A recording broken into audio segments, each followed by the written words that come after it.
kir yuvish mashinasini yoqqanda, o'chirganda, funksiyalarini bosganda ovozi chiqmaydigan qilib ovozsiz rejimga qo'yishni hozir sizlarga o'rgataman. Juda ham zo'r narsa ekan to'g'risi. Kir mashinani yoqdinglar.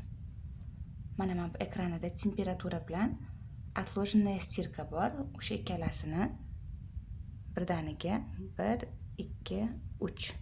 3 sekund bosib turdinglar. Endi mana aylantiryapsizlar, ovoz chiqmayapti. Kir mashinani yoqyapsizlar, ovozi yo'q. O'chiryapsizlar. O'chdi mana, ovozsiz. Endi kir mashinani yoqamiz. Mana. Yana ovozi yo'q.